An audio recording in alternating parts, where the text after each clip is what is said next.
দেখুওৱা যে যিকোনো যোগাত্মক অযুগ্ম অখণ্ড সংখ্যাই 6q + 1 বা 6q + 3 বা 6q + 5 আৰ্হিৰ য'ত q এটা কোনোবা অখণ্ড সংখ্যা। আমি জানো যে ইউক্লিডৰ বিভাজন প্ৰমেয়িকা মতে a = bq + r,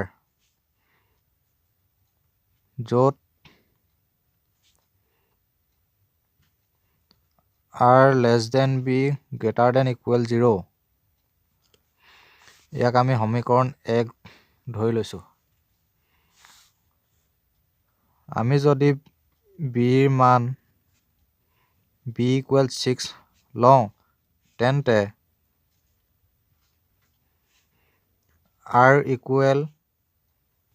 0, 1, 2, 3, 4, 5 হ'ব। যিহেতু r ৰ মান b তকৈ সৰু আৰু 0 তকৈ ডাঙৰ বা 0 ৰ সমান হ'ব পাৰে। যদি r = 0 ধৰো তেন্তে সমীকৰণ 1 ৰ পৰা পাম a = b ৰ মান 6, গতিকে 6q + 0 অৰ্থাৎ 6q। যিহেতু 6 টো 2 ৰে বিভাজ্য, গতিকে 6q এটা যুগ্ম সংখ্যা হ'ব।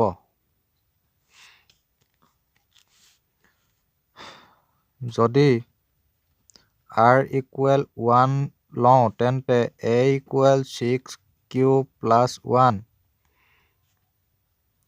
6q + 1 হ'ব। গতিকে 6q যদি যুগ্ম হয় তেন্তে 6q লগত 1 যোগ কৰিলে ই অযুগ্ম হ'ব। গতিকে 6q + 1 অযুগ্ম। আকৌ r = 2 ল'লে a = 6q + 2। যিহেতু 6q এটা যুগ্ম সংখ্যা আছিল, গতিকে 6q + 2 এটা যুগ্ম সংখ্যা হ'ব। অৰ্থাৎ 6q + 2 যুগ্ম।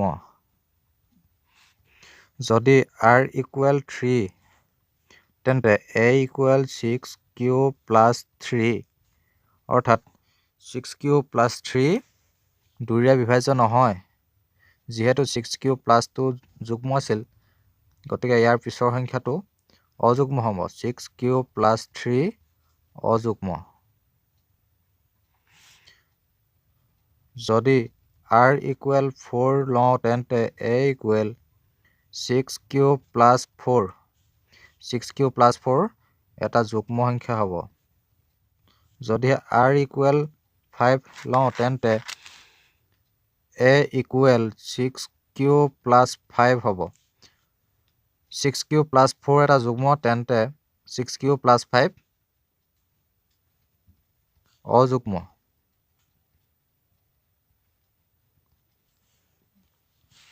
গতিকে আমি সিদ্ধান্তত উপনীত হ'লো যে যিকোনো যোগাত্মক অযুগ্ম অখণ্ড সংখ্যাই 6q + 1, 6q + 3 বা 6q + 5 আৰ্হিৰ